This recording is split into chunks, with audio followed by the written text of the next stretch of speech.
Hello, everyone, and welcome to Ken Sundstrom Field for CTN's live coverage of high school baseball.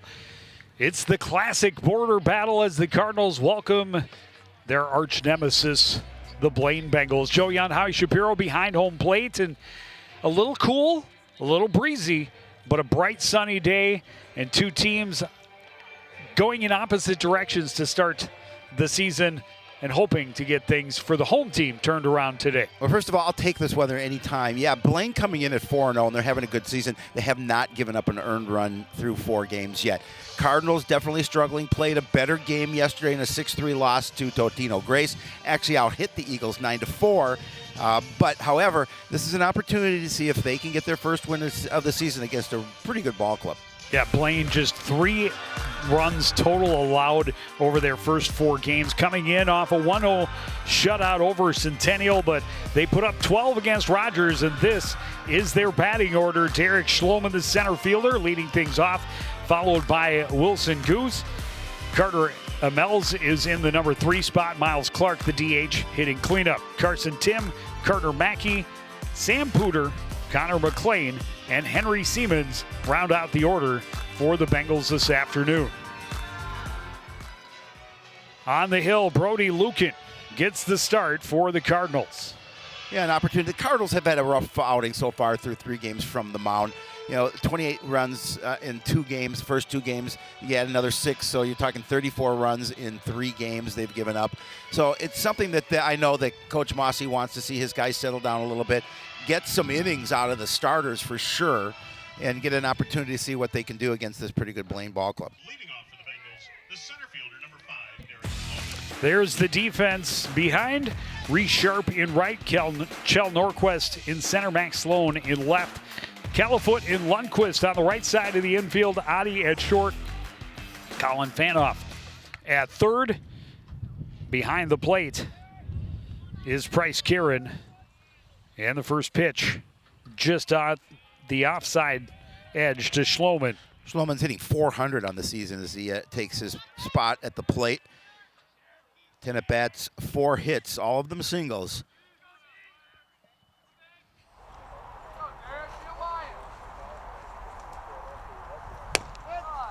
Two-0 pitch in for a called strike. And the game we saw last week against Centennial in the opener, in 5 innings, the Cardinal pitching staff, over 150 pitches thrown, gave up 12 runs on only 8 hits, but 10 walks and 6 hit batters in those 5 innings. Yeah, that's one they want to forget. That was obviously the opener where they dropped it by an 11-1 score. 12-1. 12-1, that's right.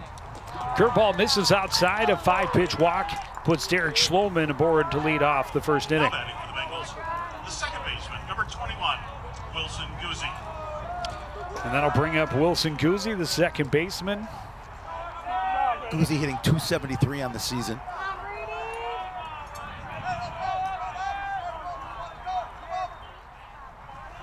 Walked a couple of times, struck out 4 times this year. Again, Lucan just missing out the offside edge to the left-handed hitters. Schloman is a threat to run. He has 3 stolen bases in 4 games. A relatively conservative lead, but he gets a good secondary. This one fouled to the backstop by Guzzi, evens the count 1-1.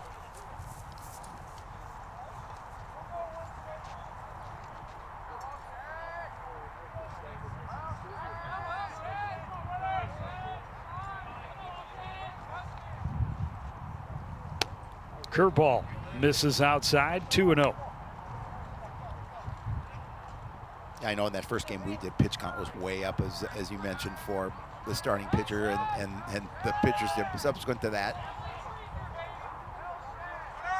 Runner goes, pitches outside. The throw is not in time. A stolen base for Schloman, a 3-1 count to Wilson Guzzi at the plate. That's stolen base number 4 on the season. He did get a good jump off it. That would have taken a really nice throw to nail him at second.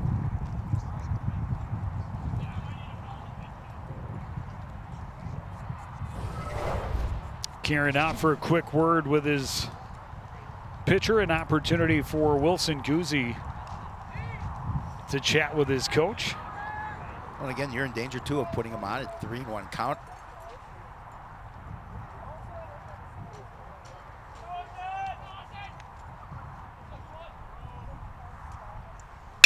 Curveball slapped to left, but in range for Max Sloan. He gets over to his right, makes the catch for out number 1.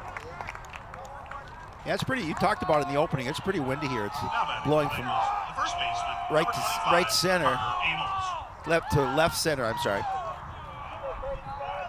It's blowing to right center. To right center, correct. I mistakenly said that was slapped to right. That's left field. Has been my entire career. Well, they change rules a lot, so we could have missed that one. I put it down right in the book, though. Fly to left field. That's good, I'm glad. For out number 1.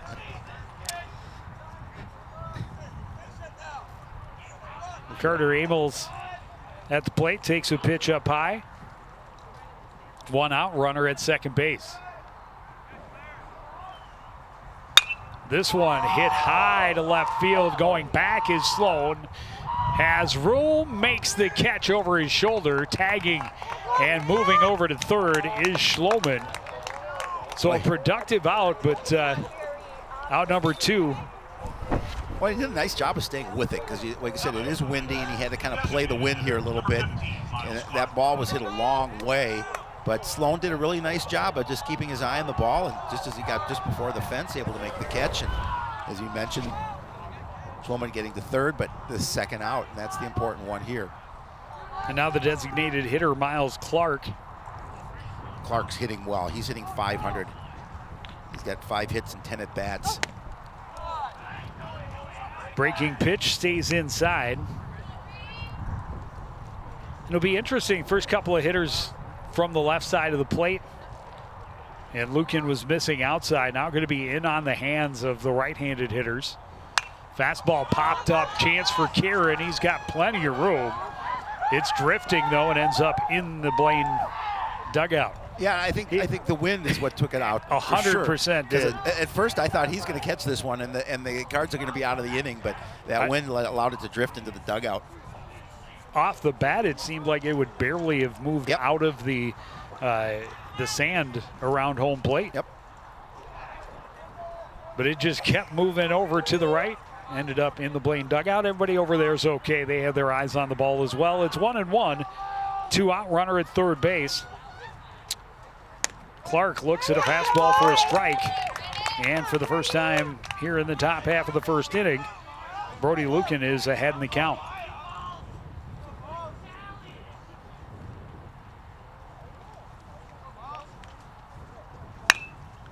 Curveball hit high to left. In on it is Sloan. It drifted, but he's able to make the catch. Looked like it slid up into the palm of his hand, but he's able to secure it. He makes all 3 catches to get Coon Rapids out of the inning. A leadoff walk left stranded at third. We go to the home half of the first. No score from Sundstrom Field.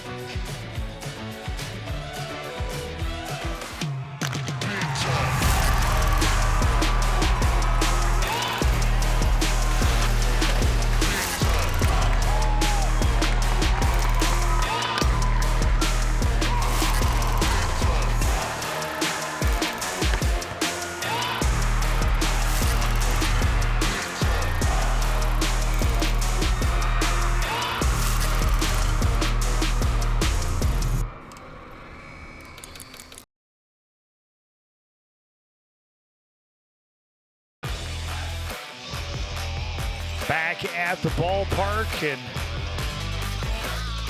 leadoff walk does no damage, so Coon Rapids an opportunity to try and get themselves a lead on their home field. Saw Jeremy Oddie in the leadoff spot against Centennial last week. He reached base all 3 times, scored the only run of the contest for the home team. He's playing it short this afternoon. Jacob Califoot is behind him, playing it first. Bryce Kieran, the catcher, hitting third. Chell Norquist is in center field and hitting cleanup. Braden Grisey, the DH, hitting fifth. Colin Fanoff behind him. Hayden Lundquist, Max Sloan, and Reese Sharp round out the order for head coach Matt Mossy. Yeah, Adi went 2 for 4 yesterday in that 6-3 loss to Totino and RBI as well.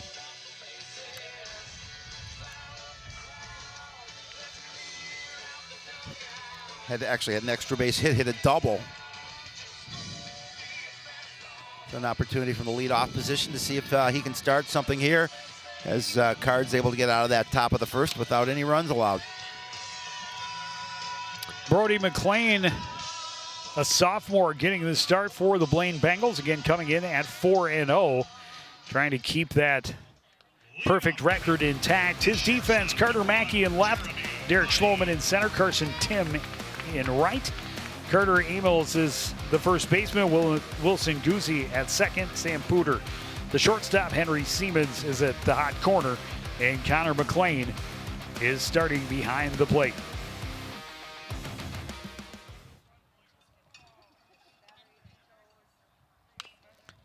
First pitch fouled off the plate and back by Jeremy Oddie. McLean is 1-0. He's pitched 3 innings, given up a hit, 3 base on balls, and a couple of strikeouts. Obviously, as his whole staff, yet to give up an earned run.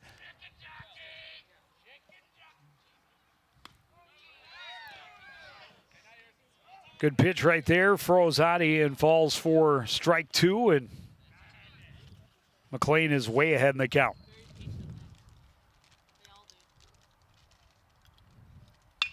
This one driven to right. No chance for anyone on that. Solid base knock to lead things off for Jeremy Oddie. No, Oddie's carrying over from his solid performance yesterday and leads this game off with a base hit. The first baseman, number 2, Jacob Collifoot. Just solid contact. He went back to that changeup belt high, and that was a mistake to do 2 times in a row. Yes.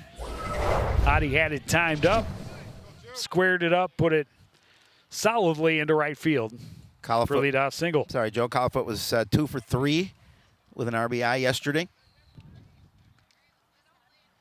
As we mentioned, Cardinals had 9 hits against the Eagles compared to just the 4 for Totino Grace.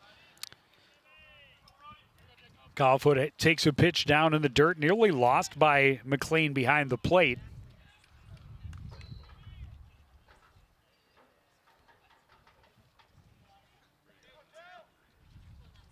We have Brody McLean and Brady Lucan, the two pitchers.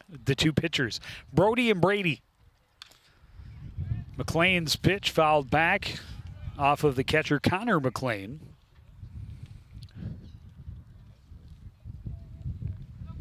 And since you have them spelled differently, I'm going to assume they're not related. Probably not. McLean and McLean. Probably not. But I don't know. I can't attest to that, but I'm assuming you'd be correct. Well, if you got the spelling right, very rarely do I. I'm why they invented spell check. It's a lot easier in today's world with the computers versus when they had to sand down the entire tablet so it could be re-etched. Yeah. Well, yeah, and then the chisel would break, and you'd only bring one to the game. This one skied on the right side in foul territory. And it carried further out to right than originally expected, but Carson Tim able to get there for out number 1. At first it looked again that wind affects it when it's hit straight up.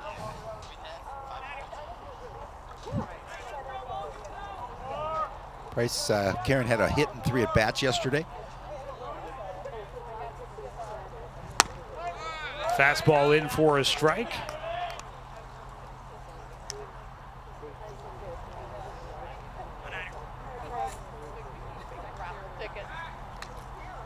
Check on Oddie. He's back in plenty of time.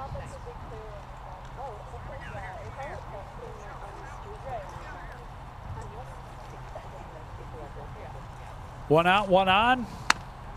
0-1 pitch is high, 1-1. Good patience by Price. McLean just a sophomore, being able to get this amount of opportunity here at the varsity level.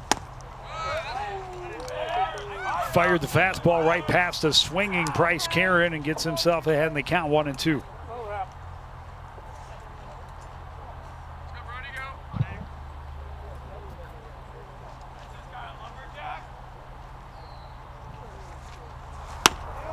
Oof. That's a tough one to Went take. to the changeup and left it just high, 2-2.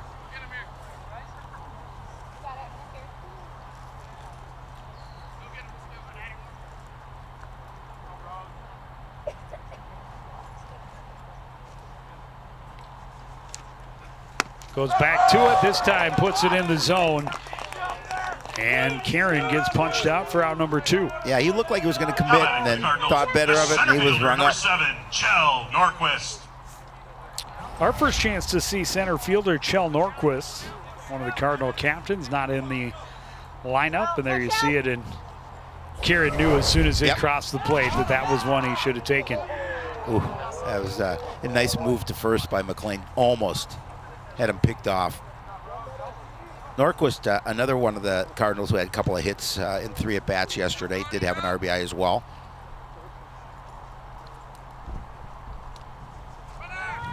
Runner is going, pitch is a called strike, throw is not in time. Stolen base for Jeremy Oddie. Gets him into scoring position. Now Norquist looking at an 0-1 count. A good-looking curveball. And I think Connor McLean just had a little trouble getting it out of his mitt. Yep. And then the throw, a little short hop to second, and Oddie was there in plenty of time. Oddie gets the uniform dirty. Oh, leadoff single. Absolutely. I love it. Hoping not to waste it. Both teams getting the leadoff man on base here in the first inning. A 1 pitch fouled back out of play. And Brody McLean able to get himself ahead in the count, 0-2 for the second time in this inning.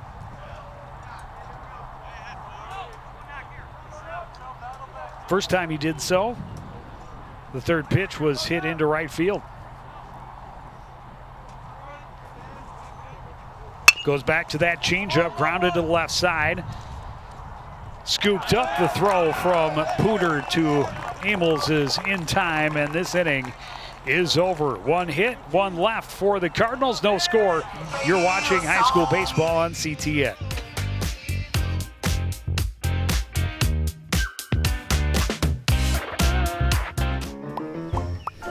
Did you know major recreational equipment like RVs, campers, converted buses, and boats are allowed on residential property in Coon Rapids? But you are limited to 2 items that must be registered and operable. And any vehicle parked at a home for more than 12 hours must not exceed a certain size. For more information on this and other city codes, log on to coonrapidsmn.gov.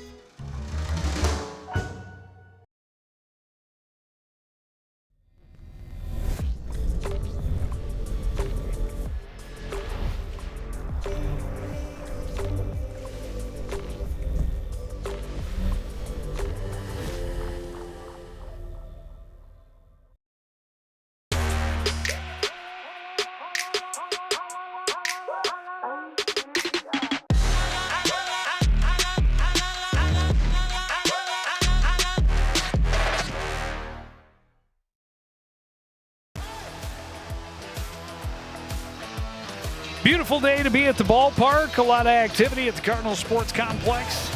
These same 2 teams also squaring off on the softball diamond just beyond right field. And so far, both teams getting their leadoff man on board in the first and both leaving them stranded in scoring position. We start the second. Carson Tim, the right fielder, leading off for the Bengals. Looks at a pitch high and wide, 1-0.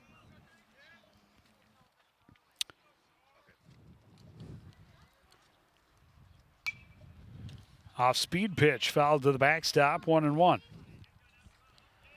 Tim hitting .417 on the season. So Lucan walked the first man he faced and then got 3 fly balls to left field. Left that runner stranded at third base. but a little more action than he wanted. 16 pitches in that first inning, only 6 of them for strikes. And here he falls behind the leadoff man 3-1 here in the second.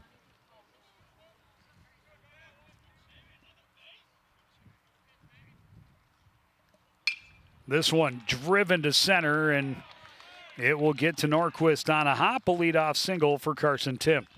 Yeah, solid single over second. As the Bengals get their leadoff runner on, an opportunity to try and see if they can put some runs on the board here in the top of the second.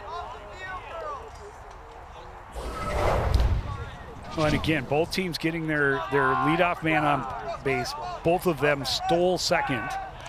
But Brody McLean for Blaine, much more concerned about the runner and doing a lot more throwing over, keeping him close than we saw from Brady Lucan in the top half of the first. He does check Tim back before coming to the plate against Carter Mackey. Left fielder's first at bat here in the top of the second inning. Mackey also hitting .417 on the season. He has 5 hits through 4 games. Shows bunt, pulls it back, takes a pitch up high, 1-0.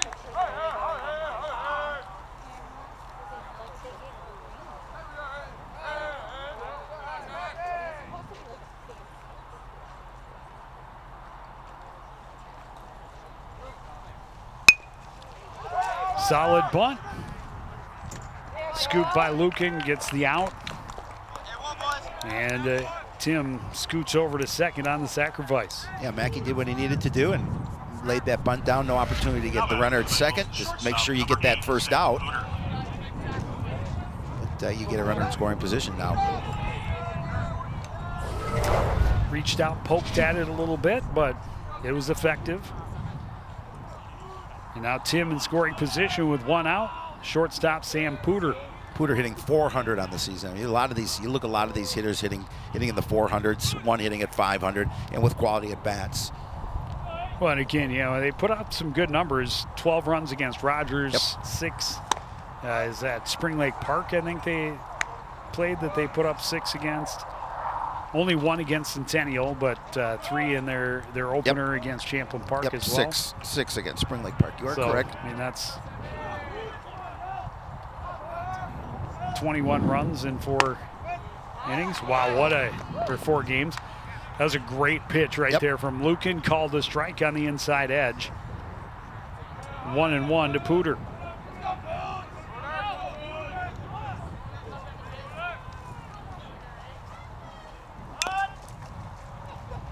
Another bunt attempt, and it's a foul. Pooter trying to move Tim along. Head coach Ted Erickson playing a little small ball here early.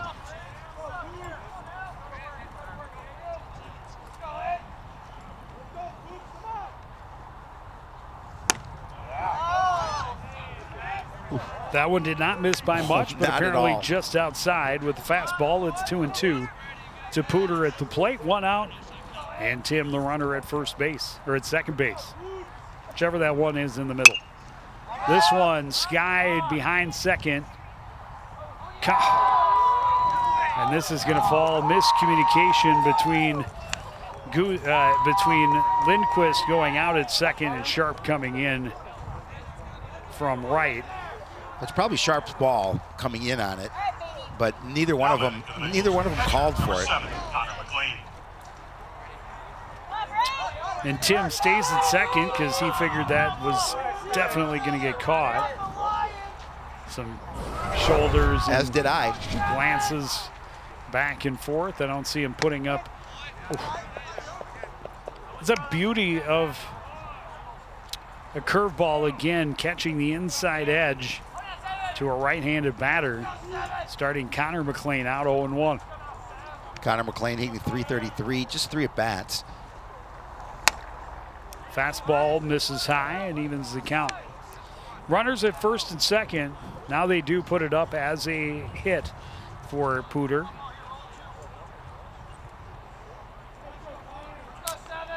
Definition of a bloop single. Yeah. Bunt popped up, unable to get to it in time is Lucan. He does get the out at first. Both runners move up a base. 2 in scoring position, but 2 away. And the number 9 hitter, Henry Siemens, with a chance to open the scoring here this afternoon. Siemens hitting 273 as he steps to the plate, but again, a big second out. I mean, they're just concerned about that hitter at the plate, see if he can get out of the inning without any runs. Well, and that was one step away from being a double play opportunity, because that was popped up and Lucan nearly got to it in the air, and neither runner would have had a chance to get back to their base. Siemens, a golden opportunity. Looks at that curveball. It stays inside this time.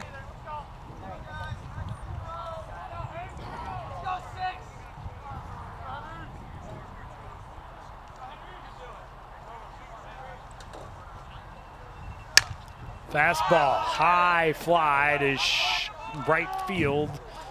Drifting with it, and it gets over the head of Sharp. Both runners are going to score, and again, high fly into that stiff wind, and Sharp lost it.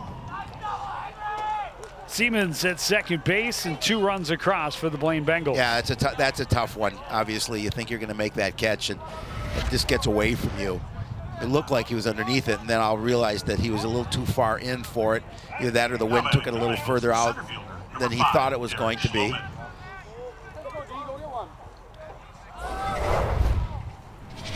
Two-run double for Siemens. Back to the top of the order for the Bengals. 2 outs and a runner at second. Yeah, that's unfortunate. Had an opportunity to get out of the inning, and you lose sight of the ball gets away from you, and all of a sudden it's 2-0.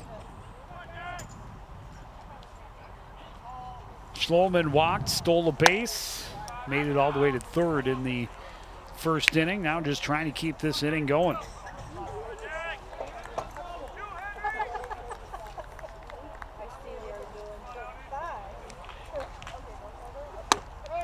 Fastball called to strike, evens the count 1-1.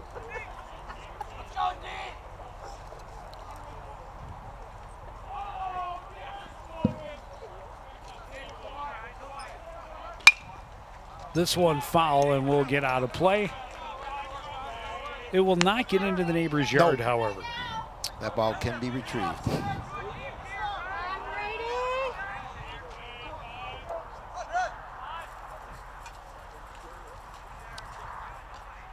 Two and 2 with 2 down and a runner at second base.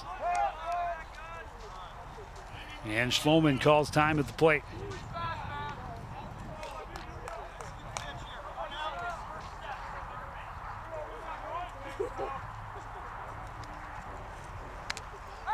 That one got him. He will stroll to first base without the benefit of a hit for the second time this afternoon. We talked about it. Way too many of those last Tuesday against Centennial, and this one will bring Coach Mossy to the mound.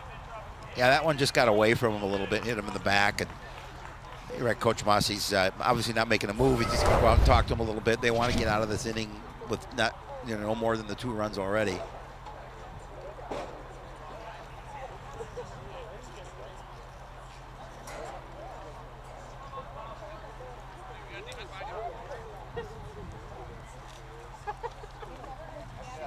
There's head coach Ted Erickson for the Bengals, played at Blaine. Now batting for the Bengals, second baseman, number 21, Wilson Guzzi.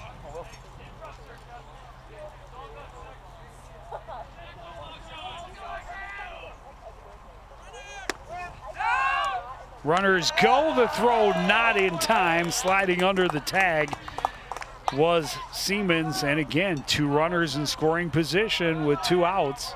The pitch was called a strike to Guzzi. Called during that timeout when Mossy went to the mound. Head coach Ted Erickson called that double steal and worked to perfection. Nice pitch there. Lucan, meanwhile, dialed in, just worrying about the guy at the plate. Throws a couple of strikes. 1 more away from getting out of a jam.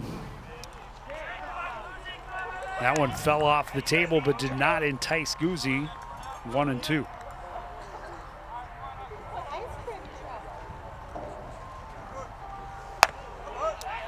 high and away.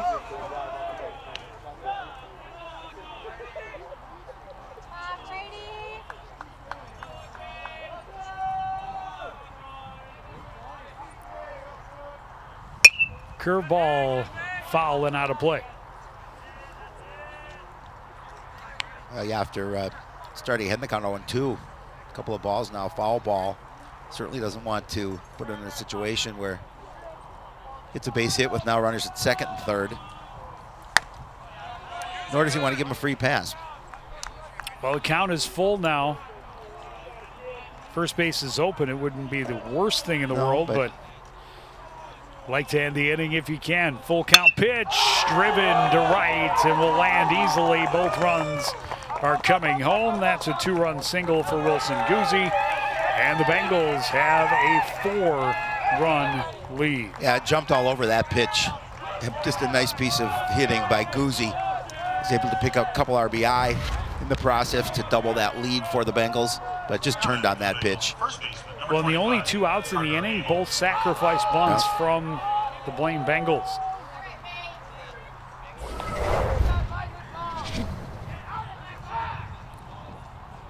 It's their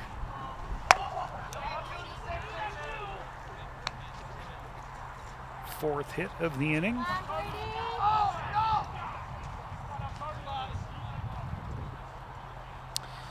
And Carter Emels is their 8th batter of the inning. Fly out to left field, first time up. Now the runner at first, 2 away. Pounds this one foul down the third base line.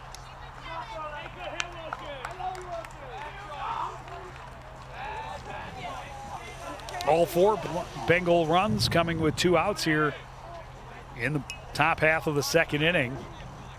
Yeah, the Cardinals had an opportunity to get out of the inning.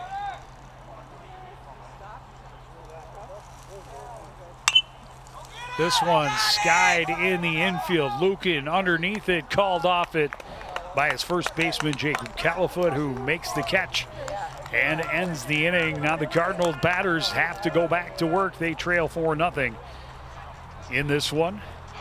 And Howie, this is obviously 2 programs very familiar with one another, a long history, and that includes the guys calling the shots in both dugouts.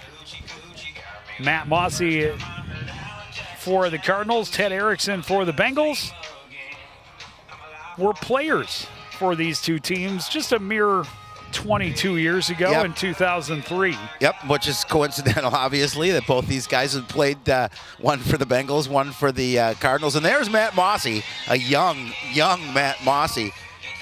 It also means that you and I were here. Yes, we were. Yep. In a similar capacity. He was having a good year that year. I believe he had 5 home runs up to that point, and his base hit there.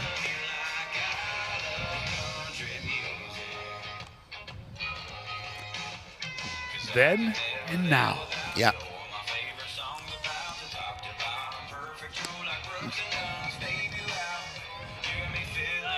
And the other dugout again. Ted Erickson. Still wearing the Bengal blue 22 years later, and he was a little younger, a little thinner. He was a little younger for sure.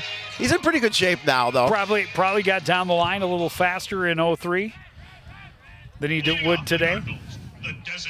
You see, he had a fielder's choice. Tony Boxwell's going to rob him of a hit as he dives in right field. Right here, we were probably sitting in the same spot that we're sitting in now. Well, and then you mentioned Tony Boxwell making that diving catch, and his younger brother Alex is an assistant on the Cardinal squad. Comes all full circle.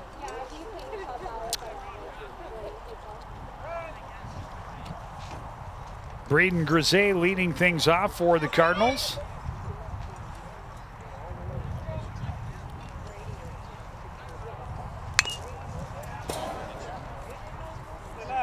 Grisey went 1 for 3 yesterday in that 6-3 loss. A couple of strikeouts.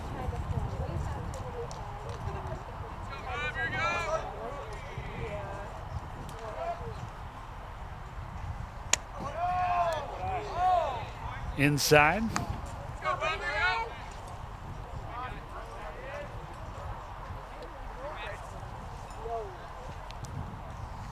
This one hit on a hop to short. Pooter deep in the hole. The throw is high. Able to come down and make the tag on the bag, though, is Carter Amels. Yeah, nice. Took an athletic play on both ends to make the out. For sure, because it was deep in that hole, and Pooter with just the rifle across, and as you mentioned, just a little bit high, but Amels doing a great job of going up for it, making sure he got his foot on the bag. Oof, close, but nice play.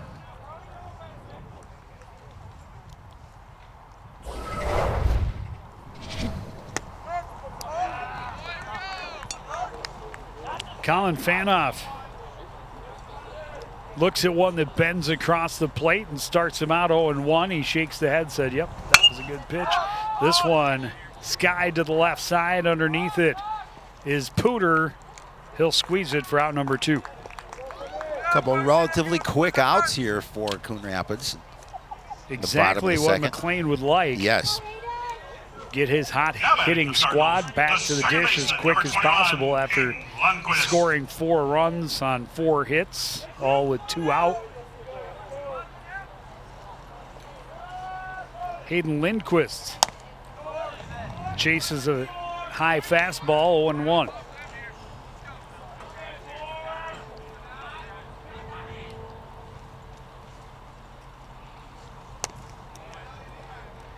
And now down and away evens the count. Hayden was hitless last night as well.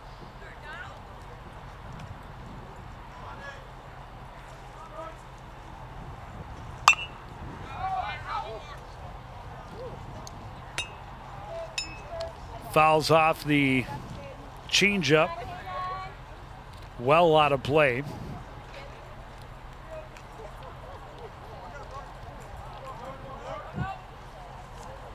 Goes back to the fastball and strike 3.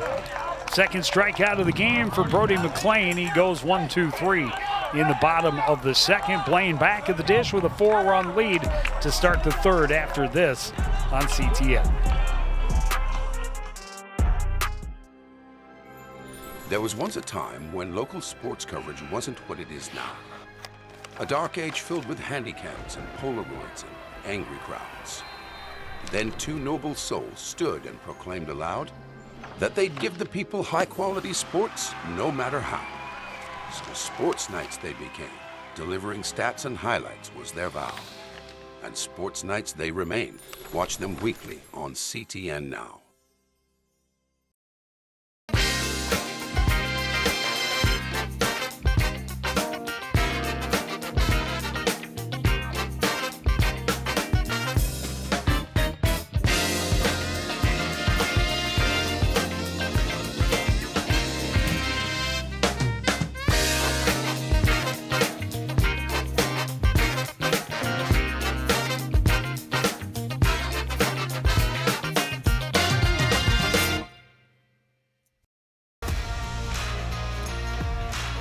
Fair number of fans here for the ball game, all bundled up because it's nice looking.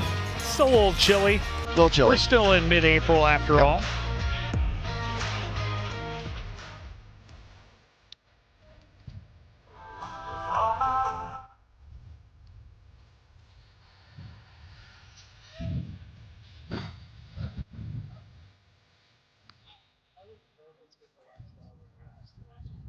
Leading off for the Bengals, the designated hitter, number 15, Miles Clark.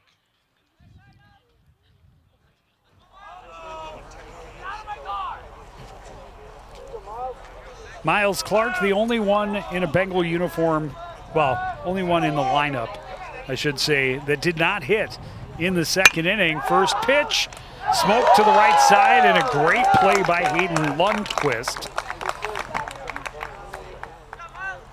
Yeah, just snags it on the line for out number 1.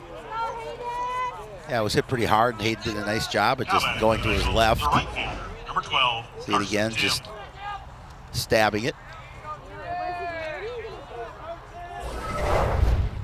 Carson Tim started the big inning for the Bengals with a leadoff single.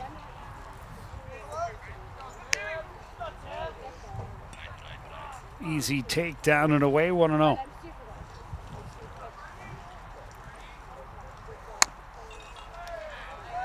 That one closer, but still outside. 2-0.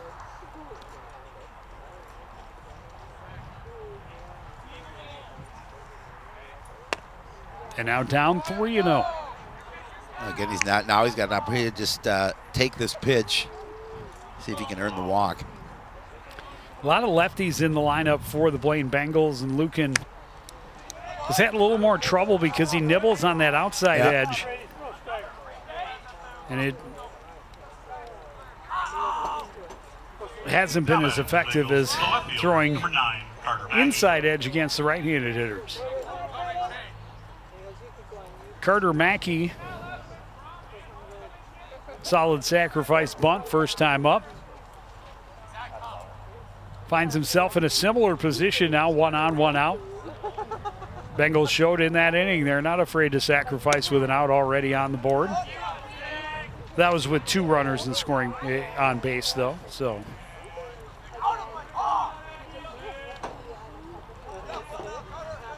but expect the Bengal hitters to wait until they see a strike. Probably not swinging unless it's perfect, and that one was. Out in front of it, though, was Mackey, and hooks it foul past Coach Erickson at third. Yeah, he was trying to see if he could hug the line on that one. As he gave that one a quick one, quick out to third, but just foul.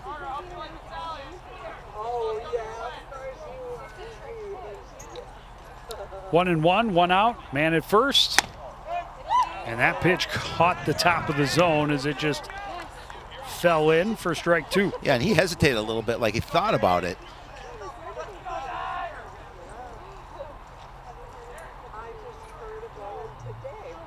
It's a risky pitch to rely on. This one down and away. Picked up the speed a bit, 2-2.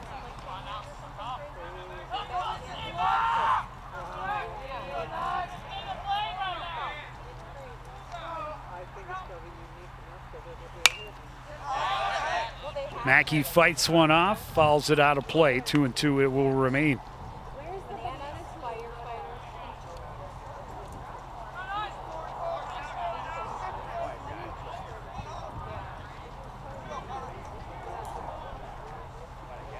Off-speed pitch, foul, and we'll try again.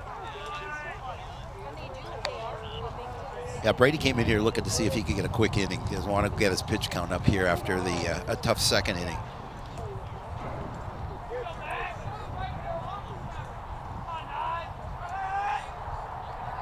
He got out with the first pitch, but then a 4-pitch walk, and now this one skied into shallow right, and getting out there to make the catch is Lundqvist, out number 2.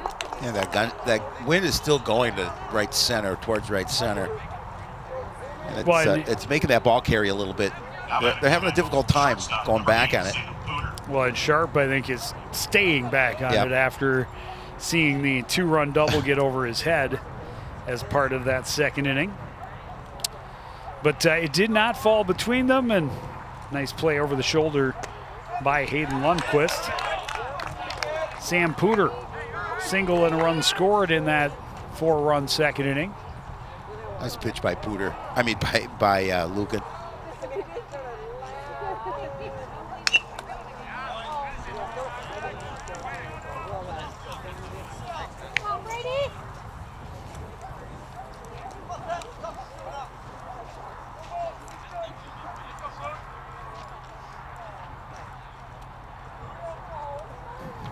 Oh, and 2. Fastball, and I don't know how you look at that with an 0-2 count, but good eye for Sam Pooter. You have to 1-2. You have to be pretty confident that that's not a strike to look at that one at that point.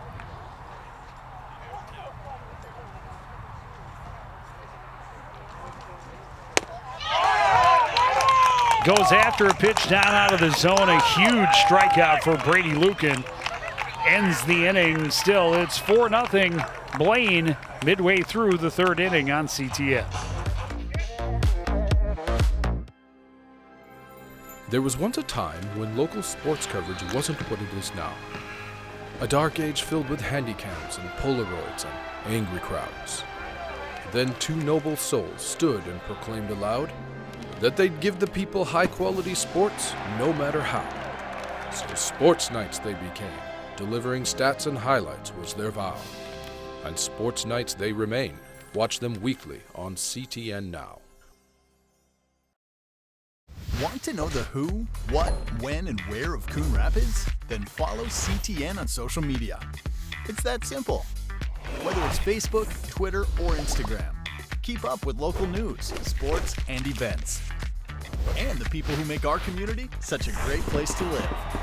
So give us a follow, like, share, or subscribe, and always be the first to know what's up in Coon Rapids. That's CTN, helping you stay connected.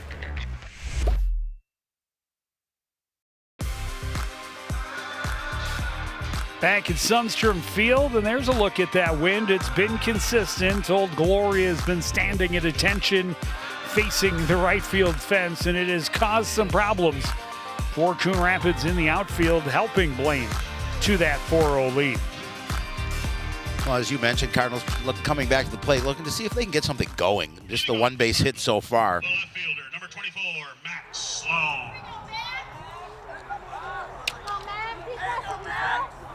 Max Sloan and Reese Sharp scheduled to start this inning, then back to the top of the order for Jeremy Oddie. Fastball high from McLean, 1-0.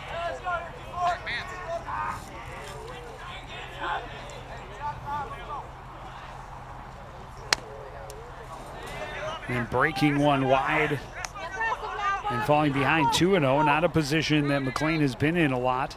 He is not. He was very efficient in inning 2. Sending the Cardinals down 1-2-3. Gets the strike there.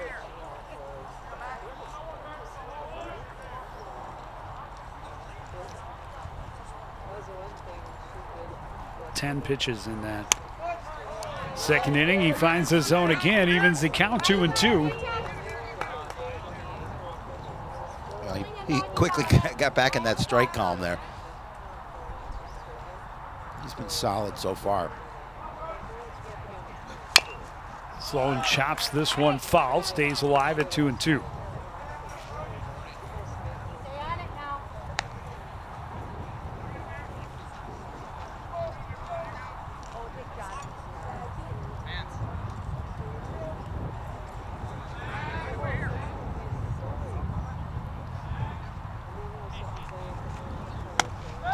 Strong fastball on a slide step from Brody McLean, and Max Sloan frozen.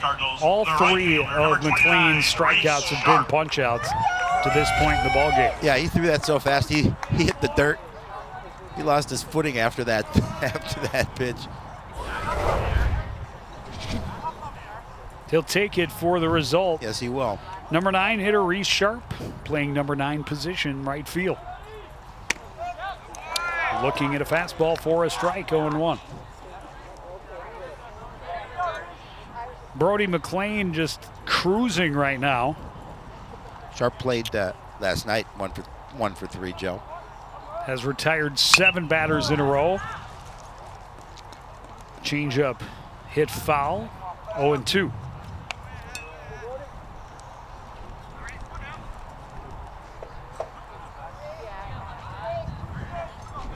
Give up a leadoff single in the first to Jeremy Oddie on an 0-2 pitch. And since then, he has retired all he has faced. This one hit well to the left side, but Pooter in good position. The throw low, but scooped out easily by Amels, and there's 2 down. Amels again making a nice play to save his shortstop and digging that one out of the dirt. Cardinals, the shortstop, number 1, Jeremy Oddie.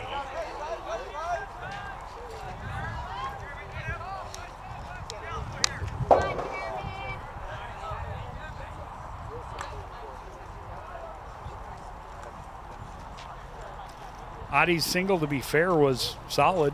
Very much so. And I think Brody McLean had kind of tempted him there with an off-speed pitch that missed outside. That's exactly the pitch that was sent into right field. This one fouled out of play down the right field line. Count is even 1-1.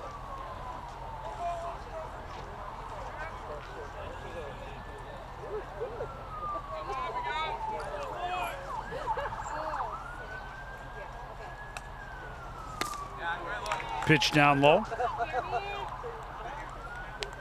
2-1. Adi trying to keep this inning alive.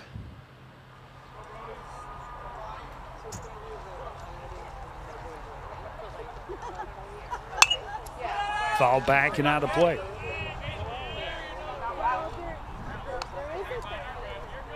Well, the Cardinals need to spark a rally. Can they do it with 2 out?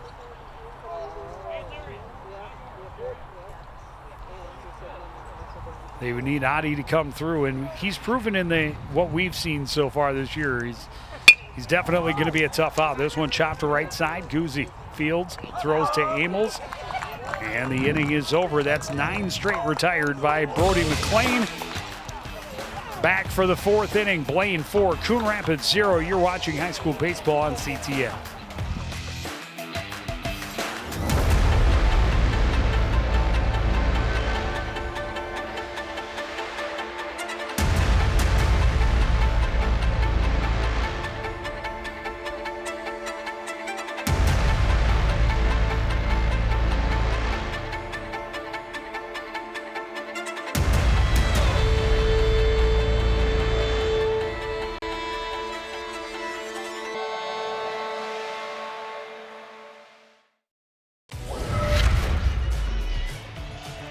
Both teams got their leadoff man on in the first, but left them in scoring position, and then things changed in the second. Couple of big 2-out hits for the Blaine Bengals. One by Henry Siemens, another by Wilson Guzzi. Each of those 2 hits drove 2 runs across. They scored 4 runs with 2 outs in the second inning. Meanwhile, Brody McLean has been on cruise control, gave up that leadoff single, and since then, he's retired 9 straight. That includes 3 strikeouts, no walks. Now, Coach Don Bright was talking about Brody McLean, what a solid prospect he is, and he was looking forward to get an opportunity to seeing him.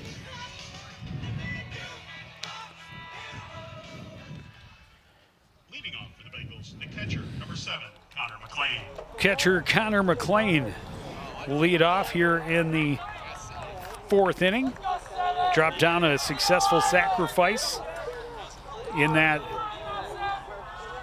second inning, the second sacrifice of the inning for the Blaine Bengals. Yeah, the Bengals started off playing a little small ball, and miscue let a couple of runs in, and the solid base not getting a couple more.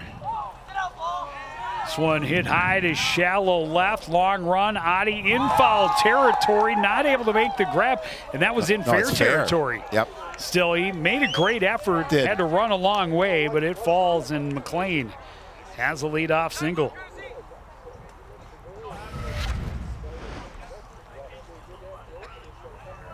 Yeah, just over his outstretched glove. Number 6, Henry Siemens. Saw there wasn't going to be a chance for Sloan coming in from left.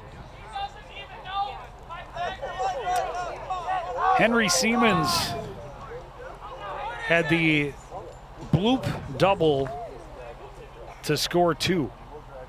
Started the scoring. Tries to sacrifice, but bunts it to the backstop. And that was just a weird one that Lundqvist and Sharp deferred to one another, and it fell. Yeah, again, just some miscommunication there between the 2 of them.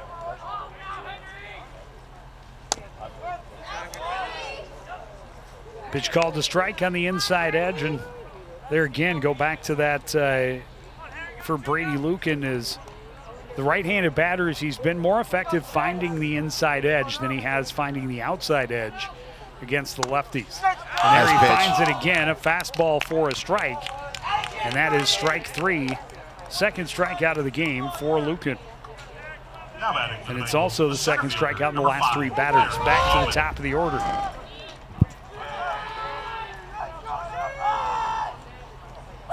Derek Schloman, a walk in the first, hit by a pitch in the second, has stolen a base each of those 2 times.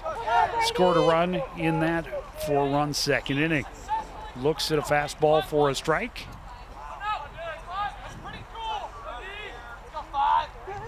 One out, one on. Bengals already up 4, and Lucan will chase McLean back to the bag at first.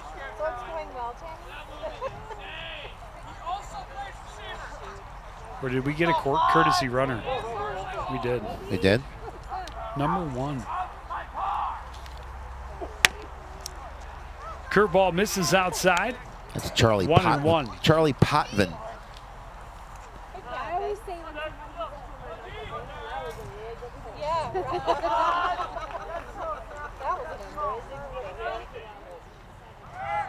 Potvin goes, pitches outside, swung on and missed. Potvin slides in safely with a stolen base. The baseball squirts out into center, not far enough for him to move. He'll get the stolen base, get into scoring position. It's now 1-2 to Derek Schloman. Yeah, then insert him in as the courtesy runner, and he gets an opportunity for a stolen base. And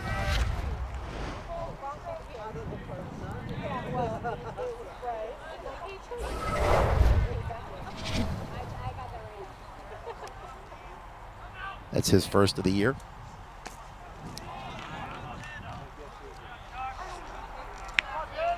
Pitch had some movement on it, ends up in the dirt. Good stop by Kieran behind the plate. 2-2 now to Schloman.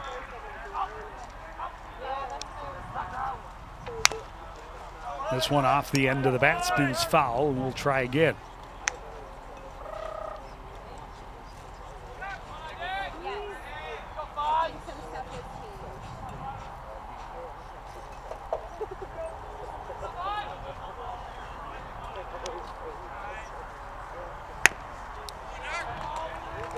Tried to nibble that outside edge again with the off-speed pitch, just misses, and now a full count. Wilson Guzzi on deck. 3-2 pitch in the dirt, and Schloman on base for the 3rd time this afternoon. Yeah, now a tough situation. Runners at first and second, just one away, trailing 4-0 at this point. Bengals looking to see if they can up this lead. Wilson Guzzi in his last at-bat hit a high fly to right field that just hung up in the wind and carried over the head of Reese Sharp, drove in 2 more runs and got us to the 4-0 score we have right now. He looks at a fastball outside, 1-0.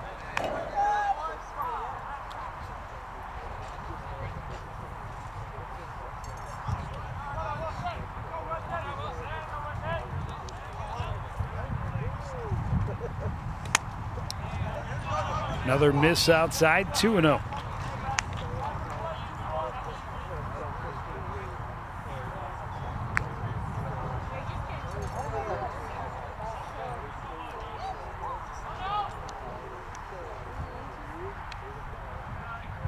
Potvin is daring him at second base. This one skied out of play, and that's in the neighbor's yard. Yes, that is definitely in the neighbor's yard. 2-1. Nobody's chasing it over there. Actually, I think that one's coming back. It's between the neighbor's privacy fence and the chain link, so that one we can recover. That one is being retrieved.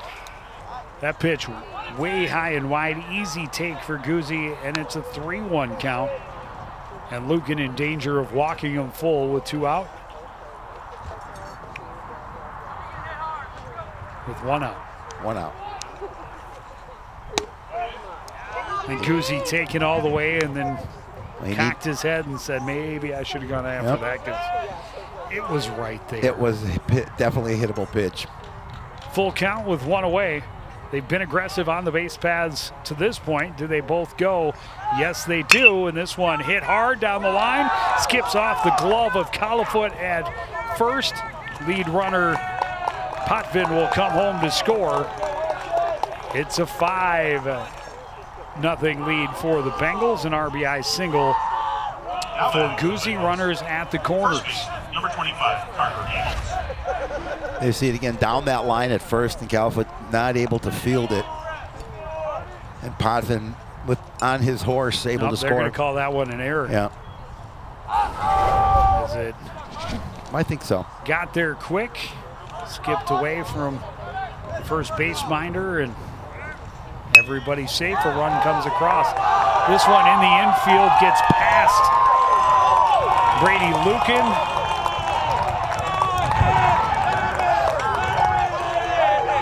And the Bengals doing some damage on back-to-back pitches. That was a really nice play, infield out. Nobody there to make a play on the ball and able to put another run across. A bunt single for an RBI. And it's 6-0.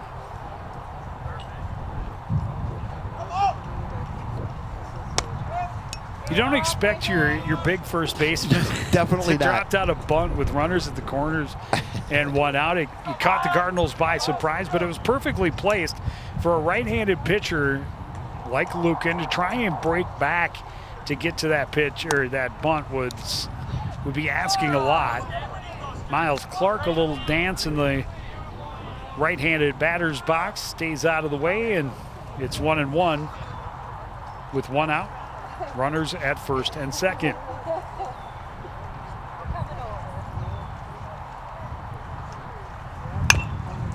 This one grounded to third.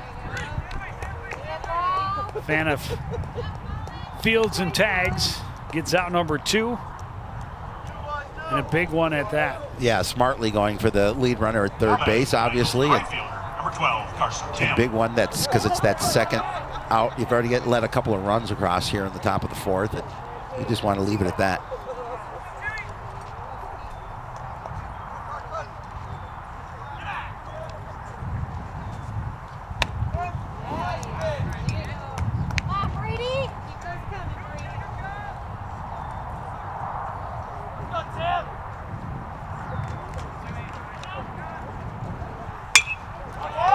Carson Tim drops this into left field. One run will come home and score. And a little late on the turn by Amos, but he gets home.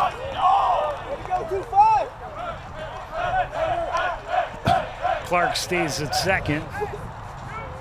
Celebration in the Bengal dugout. And Amos came into it. Just nice base hit there. Now batting for the Bengals, the left fielder, number 9, Carter Mack. And Amos, a big kid. He lumbered, but he did it. He got there without a throw. Tim, an RBI single. The 8th batter of the inning, Carter Mackey, takes a pitch up and in. That hit him. That's going to load him up. Matt Mossey's going to take a walk out to the mound. We'll see if this is it for Brady Lucan.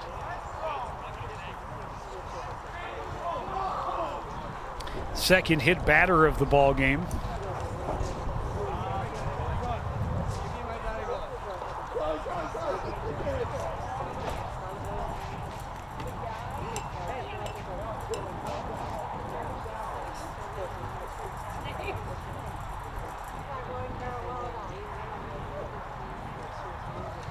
Looks like they're going to keep him in Lucan there. in and trying to work his way out of this. Now down 7-0. 3 runs across here in this inning on 3 hits. And the bases are loaded. 6 hits on the day for the Bengals. Walk, an error, and a hit batter. Also in this inning, Sam Pooter is the 9th hitter of the inning. Takes the first pitch up high. And a good strong fastball evens the count, 1-1.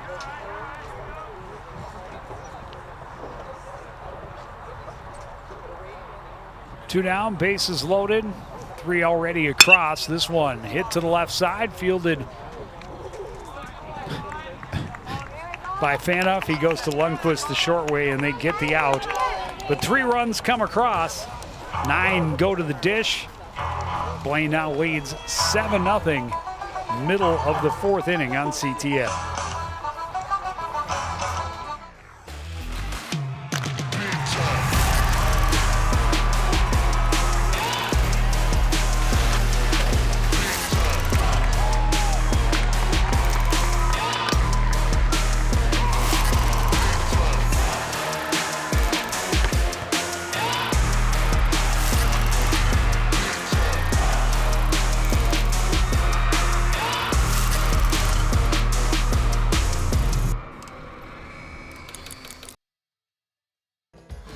As you know, CTN's on YouTube, and we're on in a big way.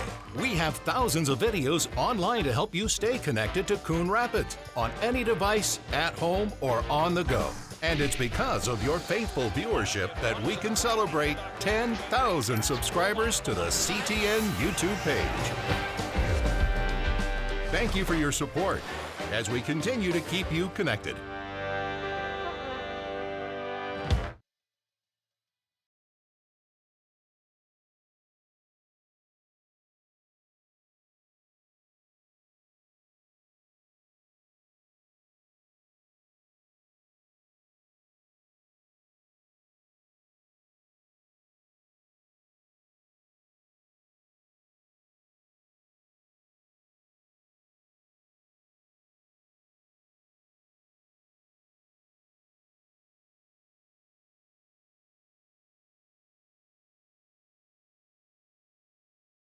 Jacob Collifoot. Yeah, through these 3 innings, he's thrown 39 pitches, 28 of them for strikes. That's great. By comparison, Brady Lucan threw 32 pitches, only 17 for strikes in the 2nd I was inning. going to say, it's got to be in 1 inning. Yeah, he's had innings of 16, 32, 16, and 27, Brady Lucan. This one hit well to the left side. A great effort by Siemens at third, but not able to knock it down. And it's a leadoff double for Jacob Collifoot. Well, the Cards need that. Obviously get base runners, need something good, but especially a leadoff double right down the line. He just turned on that pitch. And it was a no doubter for him that he was going to stretch it. Catcher number 9, Bryce Karen. And this is the meat of the order for the Cardinals. They need him to come through this time. This opportunity may be their last if they don't get something going now. Bryce Karen, a strikeout back in the 1st inning. This one goes after the breaking pitch, ends up in the dirt. He'd like to have that swing back. He's behind in the count 0-1.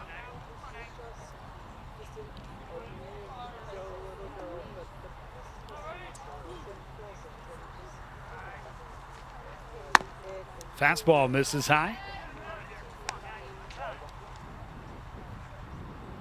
Across the board, the Cardinals would like to get some confidence in their at-bats, get some more rhythm Absolutely.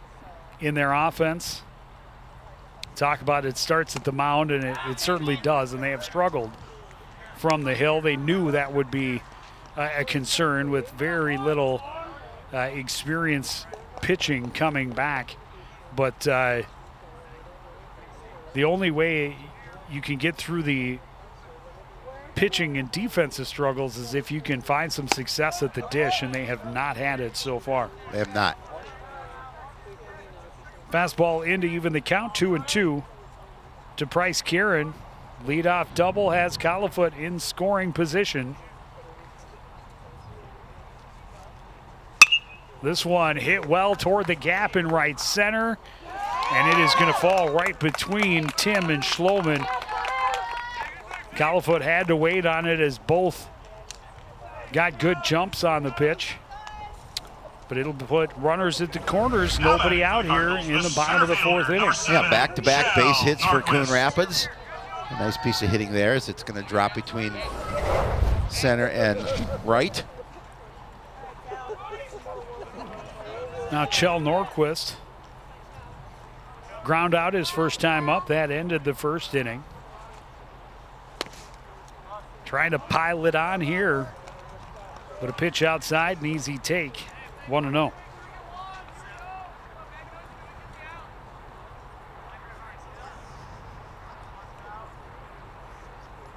Collifoot at third, Karen at first. They'll check on Karen. He's back safely.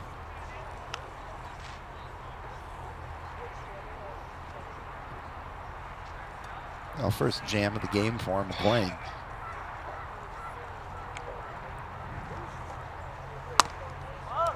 Fastball up and in to even the count. 1-1 to Chell Norquist.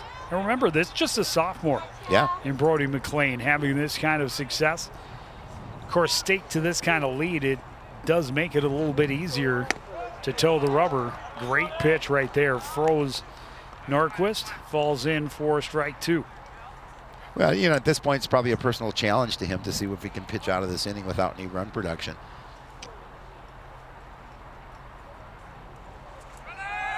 Karen goes. They will throw down. Not in time. Double steal works. Cardinals on the board. Well, that's what Coon Rapids wanted. They wanted to get some run production here. It's still early, just the bottom of the 4th inning, but they've got a hole to dig out of, down 7-1 now. But able to get a couple of base hits here in this inning, and now a run.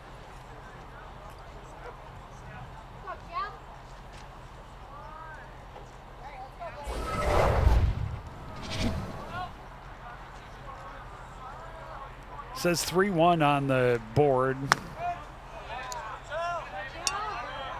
We had it at 3-2, and now it is 3-2. Full count, Karen at second base, nobody out. Double, a single, and then a double steal. And Norquist an opportunity to try and drive in another. His team trailing 7-1 to their arch rival Blaine Bengals.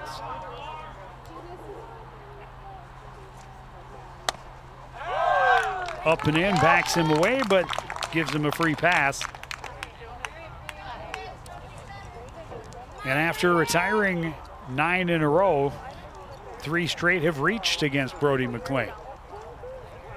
So Connor McLean is going to take a walk out to the mound to talk to his pitcher.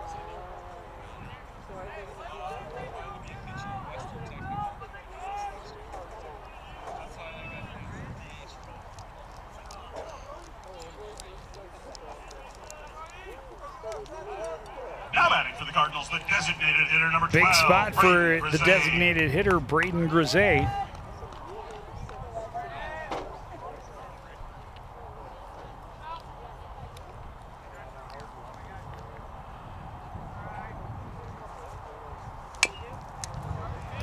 Got just a piece of that, fouls it off. Well, being aggressive going after that first pitch.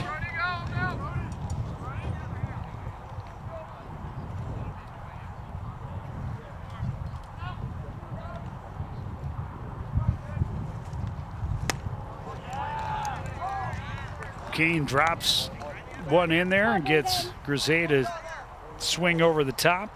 0-2 quickly.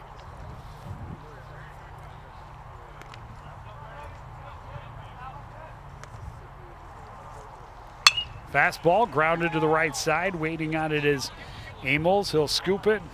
Tag for the first out. Both runners advance in a scoring position. When again, you don't get the base hit, but you're able to move your runners along.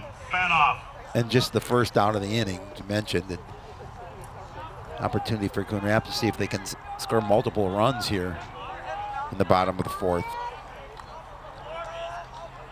Colin Fanoff pop up to short. His first time up, now an opportunity with 2 runners in scoring position. And this one hit well to left. Getting on his horse is Mackey. He will make the catch over his shoulder. Tagging and coming home is Price Kieran. A sacrifice fly makes it 7-2. Again, a couple of runs in here in the bottom of the 4th. The Cardinals, even though it's a bit of a hole, they're doing a good job of trying to dig out of it. Number 21, Hayden Lundquist. Hayden Lundquist. Trying to keep it going with 2 out. 2 already across, another runner at second base. McLean starts it with a fastball, foul back out of play.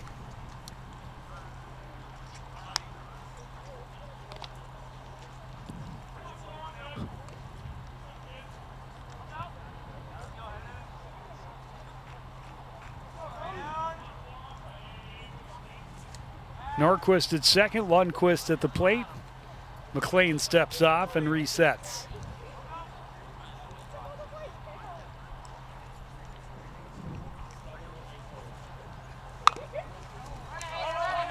This one fouled in front of, rolled in front of the pitcher's mound. Easy play for McLean to Amos to end it, but the Cardinals get 2 runs on 2 hits. They leave 1 stranded.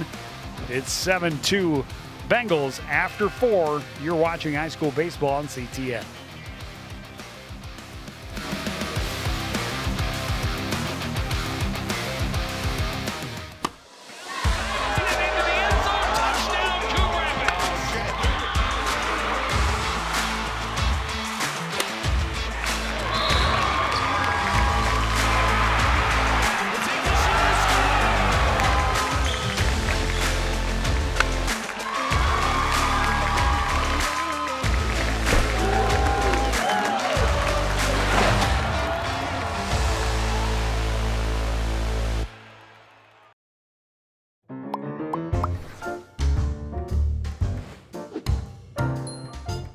Did you know you can raise backyard chickens? But a permit is required, and there's a limit of 4 female chickens per property. No roosters or other fowl are allowed. And there are specific rules for the chicken coop and run. For more information on this and other city codes, log on to coonrapidsmn.gov.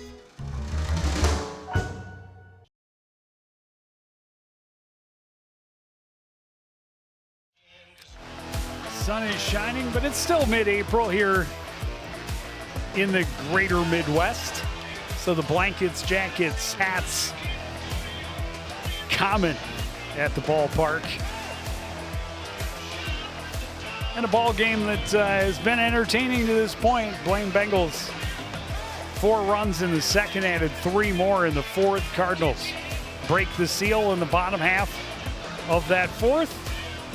And they trail 7-2. Colin Fanoff will take over on the hill.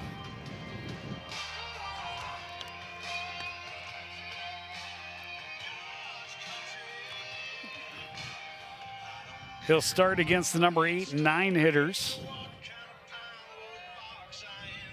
And then back to the top of the order.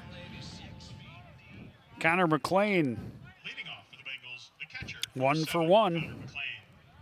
Sacrifice bunt in the second, a single in the fourth. That started that 3-run inning. His courtesy runner later scored the first run of the inning for the Bengals. Takes a pitch down and away, 1-0.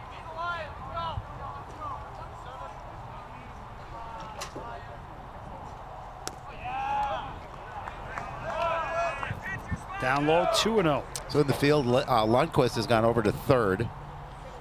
Lucan has gone to second. Those are, looks like, our changes in the field with Fanoff on the mound. Good looking breaking pitch. Gets over for a strike, 2-1.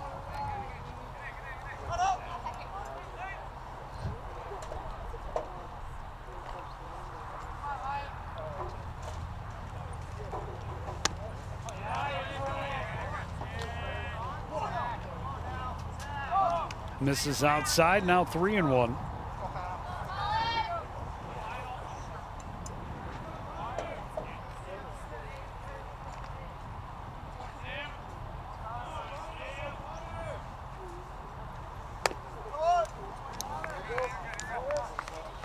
Another off-speed pitch that misses low, ball 4 and a leadoff walk. Well, not the way Colin wanted to start his outing here with a base on balls, but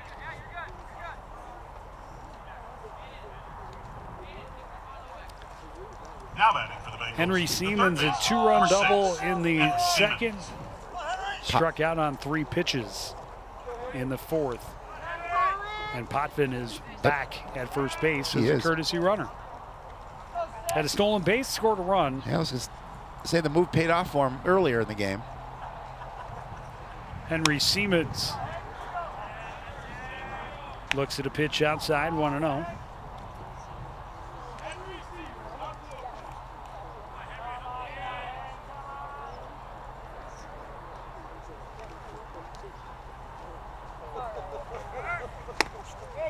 Late on the fastball, he ends the count 1-1. Yeah, Potvin, I think, thought about going and then decided not to.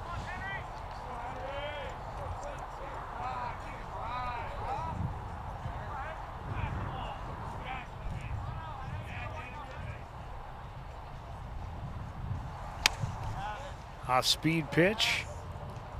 And they're going to say he swung. Yep. I'm not sure I agree with that, but we'll take it. 1-2. Pitch was down and away, and it looked like Siemens was able to check his swing, but apparently not. Again, sticking with that changeup, dying down and away, and a little too much break too soon. Easy take for Siemens, 2-2.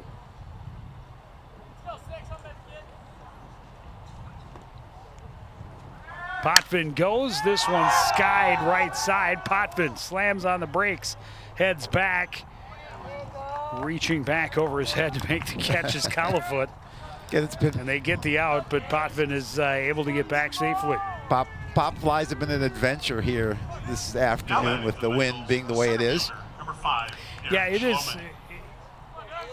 Not that the wind is super strong, but it has been consistent. Yes. The flag again has been pointing to right field since we got here an hour before first pitch. Fastball in for a strike to Derek Schloman. Schloman has reached 3 times, scored twice, has not had a hit. 2 walks, hit by a pitch, a couple of stolen bases in there. They check the runner. Potvin back safely.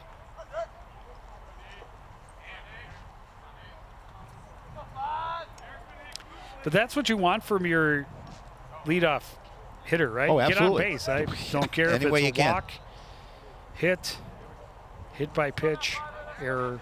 Doesn't matter. No. Get on base. Because usually your leadoff pitcher or your leadoff hitter has some speed. By hook or by crook, yeah, as they say, you get on base.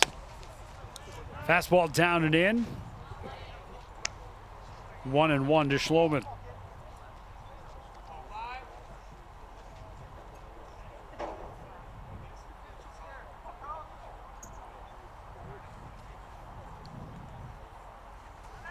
Runner goes. This one hit back up the middle and through. Turning but staying at second is Potvin. Derek Schloman has his first hit of the afternoon. He's at first base for the 4th time in the ballgame. Yeah, and that not much defensively the Cardinals were able to do about that one as it's hit back up the box, as you mentioned. And now batting for the Bengals, the second baseman, number 21, Wilson Guzzi. Banff tried to see if he could field it. Wilson Guzzi is 1 for 3. An 2-run single in the second inning, reached on an error in the fourth. It also scored a run. Good looking pitch from Fanoff there. Starts him with a strike, 0-1.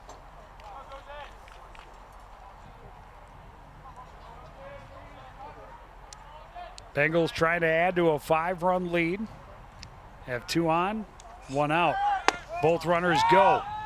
Throw is there. Got he him. did not get around the tag. And the double steal does not pay off for the Bengals this time, as Potvin is out number 2. Well, it doesn't work all the time, and that was a good example of it there. Just a nice throw down from Bryce Karen to Hayden Lundquist. Yeah, to Hayden now Lundquist. Minding, Yep. and you see him. It's a great effort from Potvin trying to swim around the tag, but Lundqvist able to apply it. And then that pitch was way up high to Wilson Guzzi, and he swung anyway. Strike 3 ends the inning. No more damage done. Cardinals try to continue the comeback after this on CTN.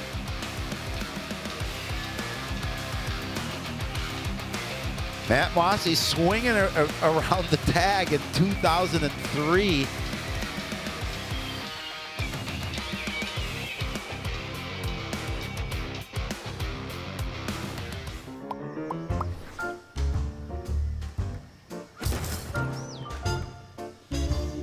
Did you know?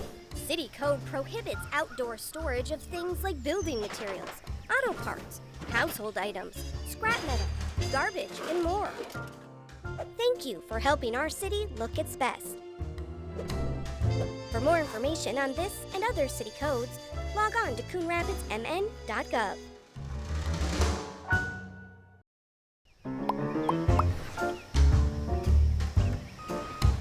Did you know properties are required to have garbage and recycling service with a licensed hauler?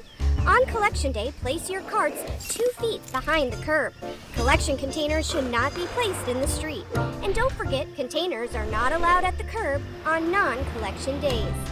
For more information on this and other city codes, log on to coonrapidsmn.gov.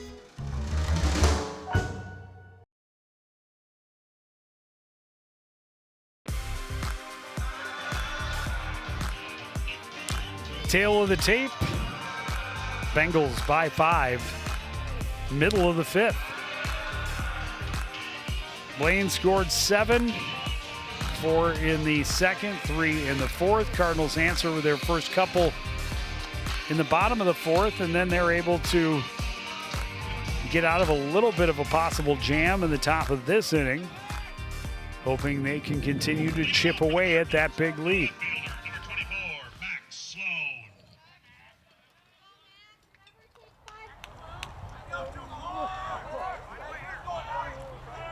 Max Sloan will lead off for the Cardinals, and he will face Cooper Conrad, the relief pitcher for the Bengals, and a big bender on the first pitch he throws. Came right across the dish. And then a fastball at the knees makes it 0-2. He's pitched 1 inning, struck out 2, walked 1 so far this season. Goes back to the breaking pitch, and this one misses. Big smile on his face as he gets it back from McLean.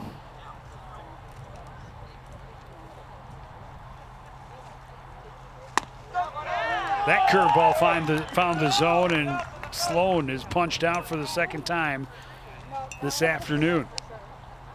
Now batting for the Cardinals, the right fielder, number 29, There's a lot of break in that pitch. Yeah. I think he threw it 3 out of the 4 pitches that he threw to Sloan. And he'll start sharp with a breaking pitch as well. It misses low, 1-0. Yeah, a little different delivery than Brody McLean. This one skied and will get out of play down the third base line. It'll even the count 1-1.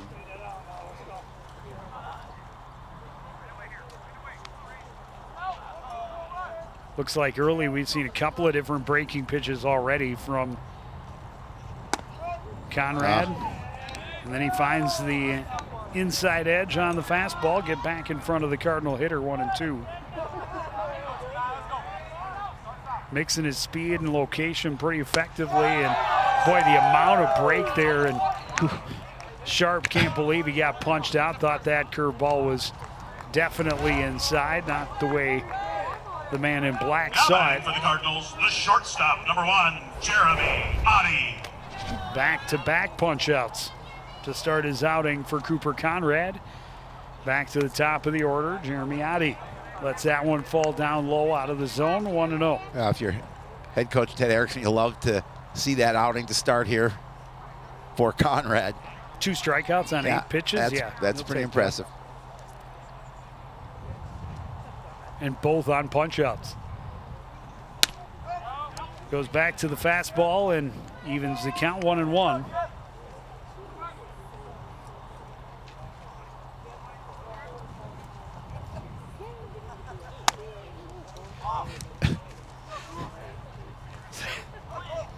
So he's definitely got a couple of different breaking really pitches. does. He doesn't want to throw that one too often. No, because you're going to maybe plunk a guy on that one.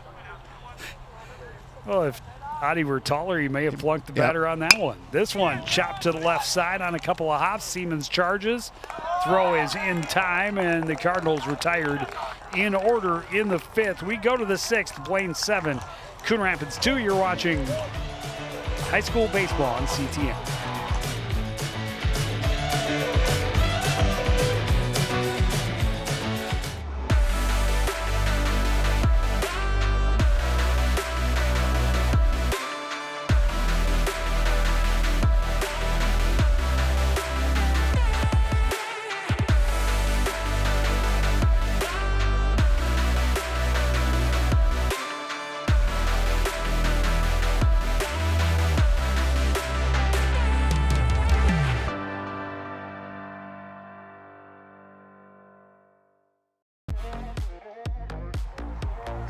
Blaine jumped to the lead early,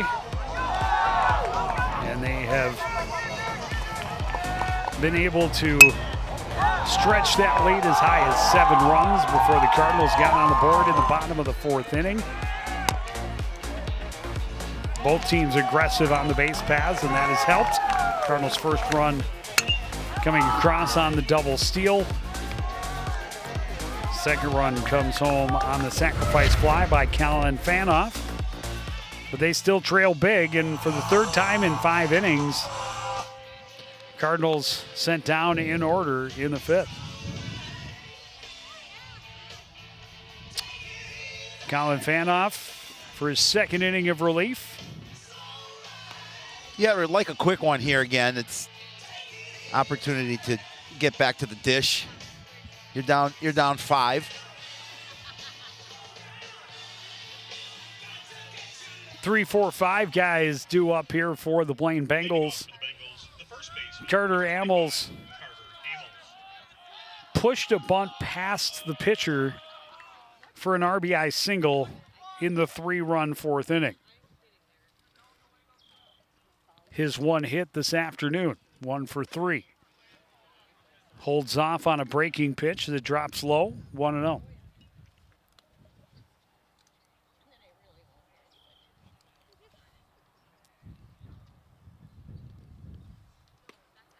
Fastball misses low, 2-0.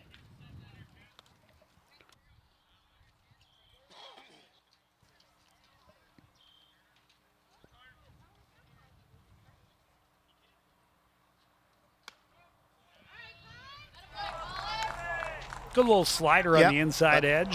It was a nice little pitch. Catches a corner, 2-1. Goes back to a breaking pitch. That one over the middle of the plate, but it froze Amels, and count is 2-2. A good job getting back, evening up the count.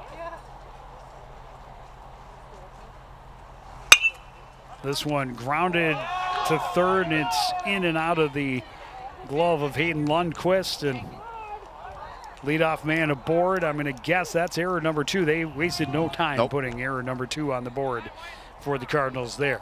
Yeah, that's, especially with a guy like Amels running down the base paths, that's one, if you get in your glove, that's an out. And again, he had it in his glove, but just he didn't close it. Well, and again, your everyday third baseman is currently on the hill, so it was a relatively hot shot, and Lundquist playing even with the bag, maybe a little bit in, especially after Amels had pushed a bunt for a base hit.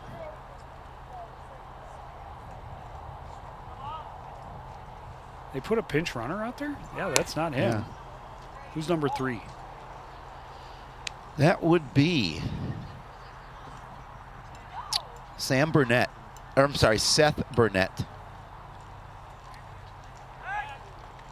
He's now the runner at first base with nobody out. Hitter is Miles Clark. He's 0 for 3, reached on a fielder's choice in the 4th.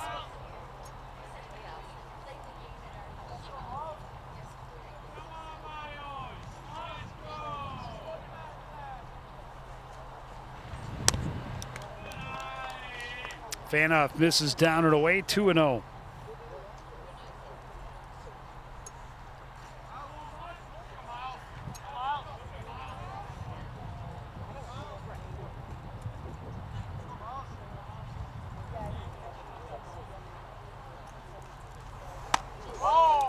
Up and in, and that got away from him.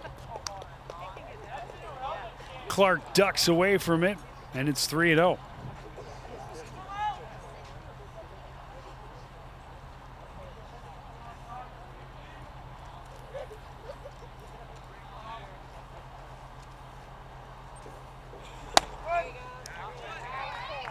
Get me over, change up. Catches the corner, 3-1. Clark taking all day.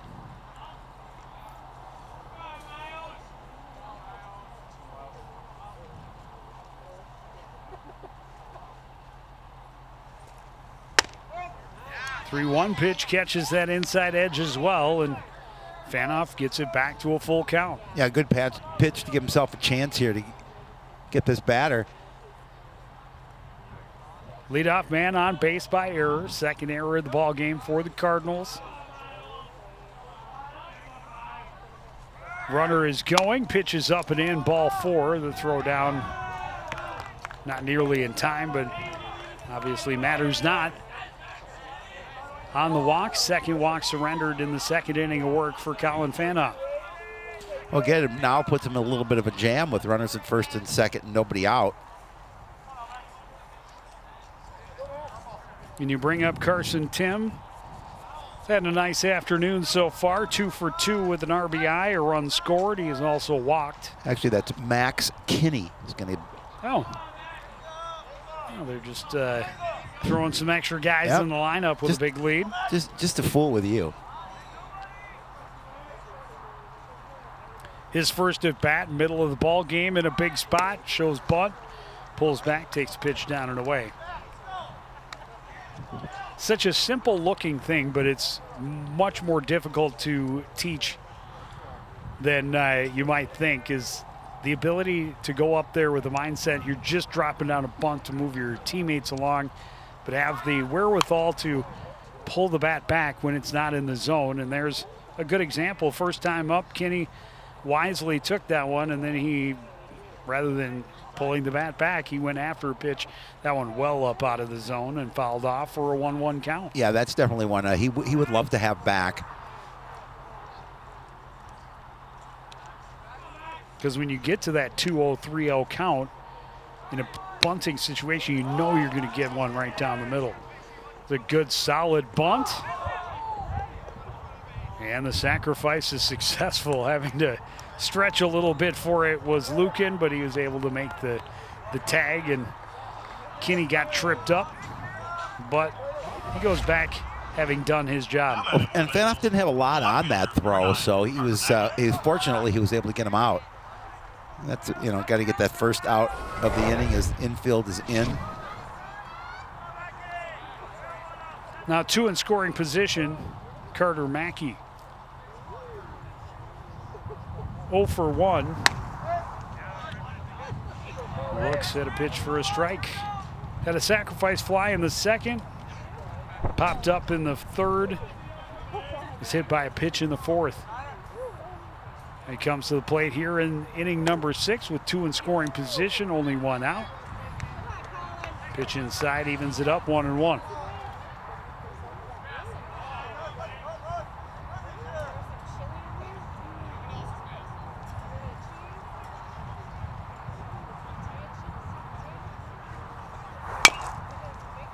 Fouled off the plate and then off of Mackey, 1-2.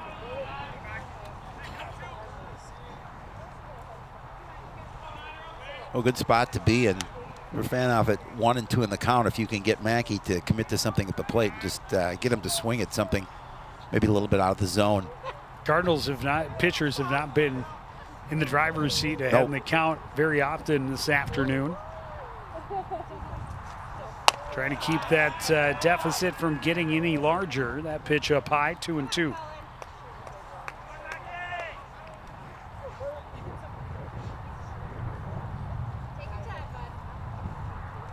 Burnett the runner at third, Clark at second. And a great breaking pitch right there from Fanoff, right on the inside edge for strike 3. Yeah, and that's a huge second out for the Cardinals. Now batting for the Bengals, the shortstop, number 8, Sam Booter. brings up Sam Pooter. 1 for 3. Singled and scored in the 4-run second inning. All of those runs coming with 2 outs in that second inning. And Pooter now trying to spark another 2-out rally for the visiting squad. Blaine comes in 4-0. This is the most runs they've given up in a single contest so far this season. Had not given up more than 1. Nope. They had given up 1 in each of their first 3 games, coming in off a 1-0 shutout over Centennial. Yeah, the one that went extra innings. And these are also the first 2 earned runs that they have given up this year. This one right down the line, a beauty of a hit for Sam Pooter. Will easily score both runs, curves into the corner, a 2-run double, makes it a 9-2 Bengal lead. Yeah, again, just an easy 2 RBI hit for Pooter as he smoked that down the line. The 8th hit of the day for the Bengals. Now batting for the Bengals, the catcher, number 7, Connor McLean.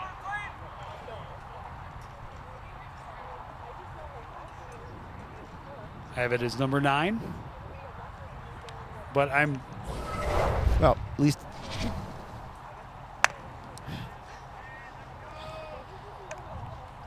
Yund officially. Of course. That is. Yeah. Connor McLean back at the dish. 1 for 1, a sacrifice, a single, and a walk.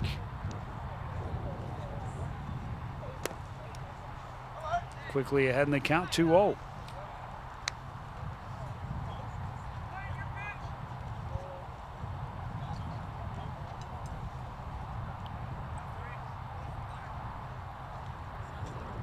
Pooter, the runner at second base,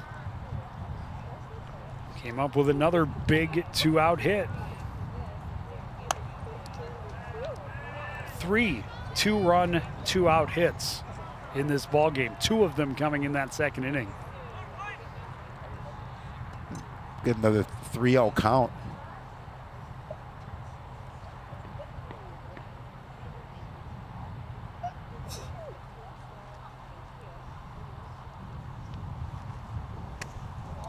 And a 4-pitch walk.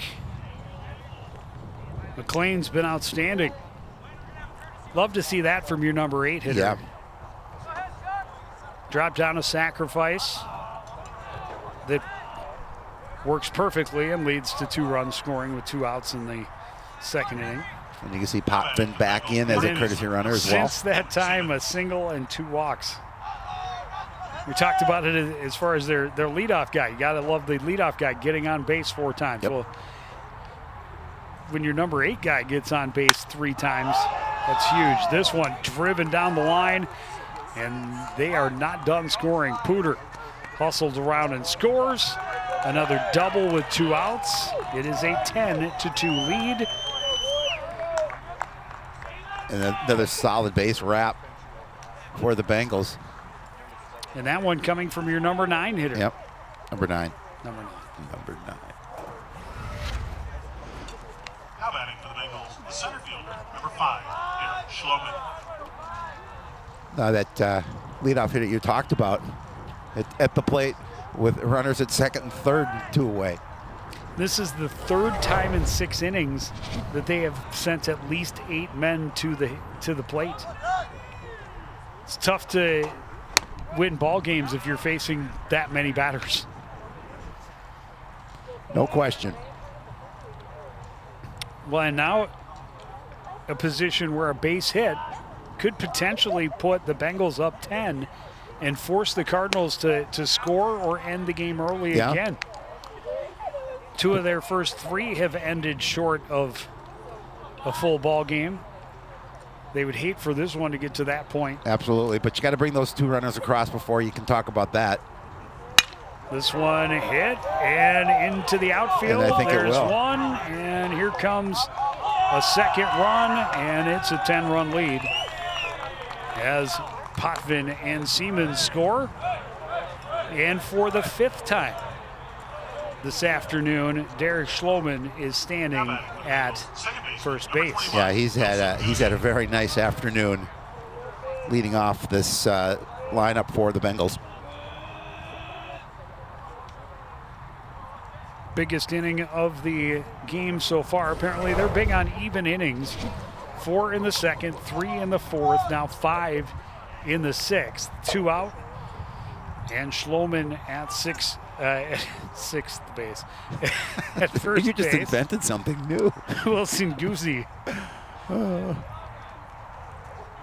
is the hitter. He chops this one back to Fanoff, and Fanoff will mercifully get us out of the inning. But now again, Cardinals down 10. They need at least one to get to a 7th inning. Can they do it? We'll find out next on CTN.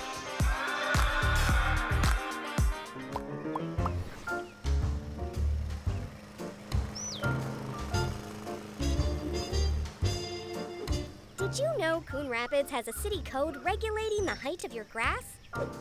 Grass and weeds must be kept under 8 inches high. Thank you for helping our city look its best. For more information on this and other city codes, log on to coonrapidsmn.gov.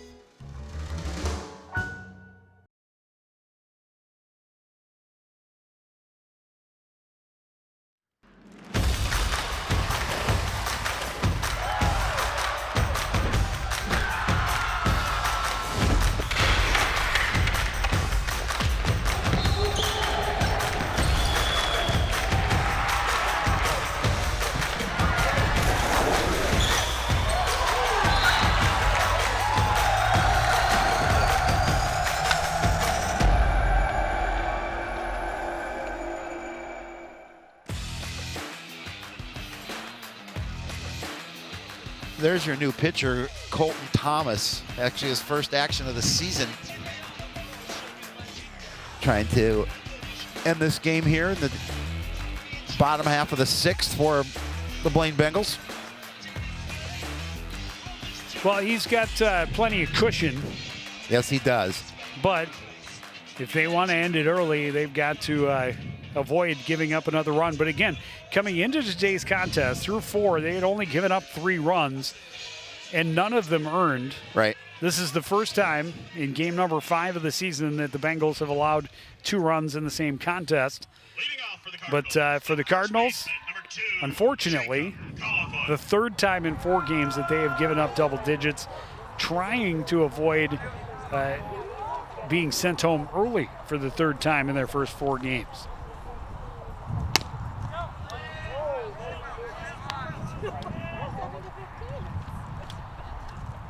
Califoot leading things off here. They do have the 2-3-4 hitters. Califoot, a double and a run scored in the 4th inning. Fouls this one off. It's 1-1.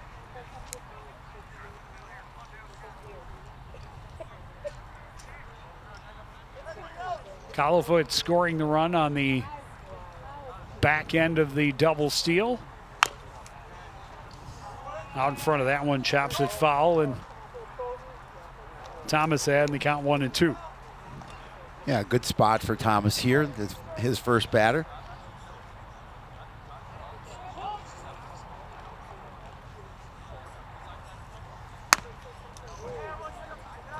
Up high, 2-2.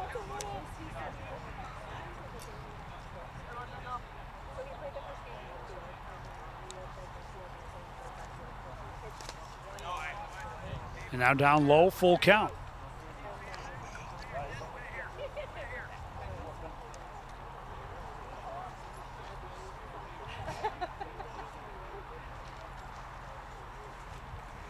Fastball on the ground to the left side. Pooter waits on it. The throw in time.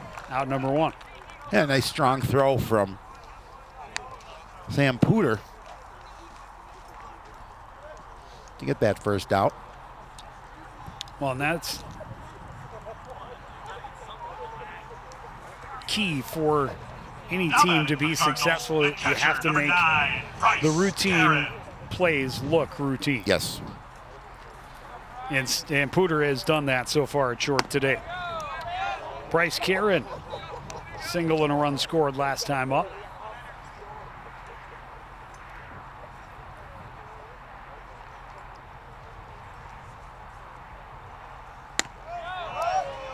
Beauty of an off-speed pitch. Froze Kieran, dropped in, 0-2.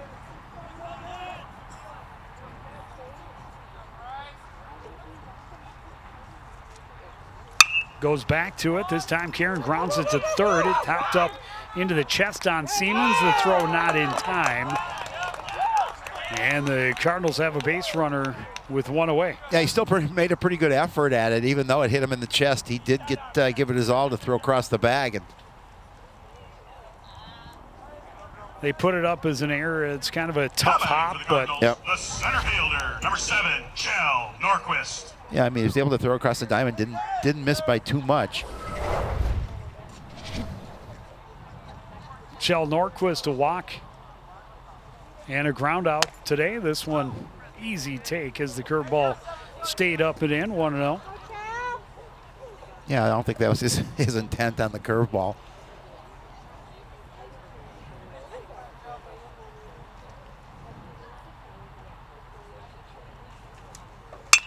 Fastball driven to right. Waiting on it is Tim. Makes the catch. He had to jog for it really at the did. end. Again, that the wind, which is still going, making it interesting when the ball gets up in the air. Yeah, pretty much the wind they said will start dying down around sunset. And then it won't have it tomorrow. We have some softball tomorrow, so it looks like we're going to have a little nicer temperatures and not the wind that we had today. He got a hold of it, gave it a good ride, but kind of right at Carson Tim, and looked like it was going to be very routine until the very end when he had to go back over his shoulder for it, but able to make that adjustment. And so Grisey is the Cardinals' last hope. Need a run to cross, or the game is over. 0-1 pitch. Had all kinds of funky movement on it. Ends up low, 1-1.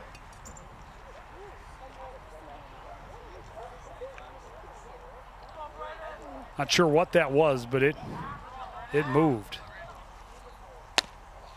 Fastball misses low.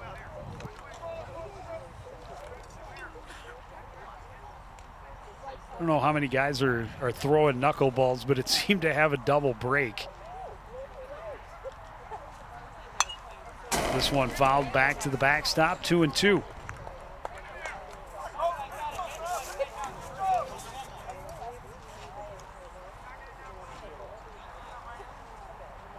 Bengals trying to improve to 5-0 to start the season. And that is a called third strike. A strong inning for Colton Thomas. A solid win for the Blaine Bengals, 12-2 final. Yeah, and we're able to break it open in the top half of the sixth, Joe. And Cardinals, again, as you talked about, too many games ending early to start this 2025 season. Yeah, I mean, you'd rather at least play 7 innings. Yes. Every time. But to end 3 of the first 4 early is a little bit disappointing, to be certain. Yep. So they'll try to get on that winning path, I believe, on Thursday against the Osseo Orioles. Yeah, and again, all the scoring for the Bengals in the even-numbered innings. 4 in the second, 3 in the fourth, 5 in the sixth. Cardinals' only runs coming both in that bottom half of the 4th inning, but they fall to 0-4 with a 12-2 loss. And that's going to do it for this edition of CTN Sports. I want to thank everybody out there for joining us and continuing to support everything we do here at CTN. For the entire crew, including Howie Shapiro, I'm Joe Young, saying goodnight.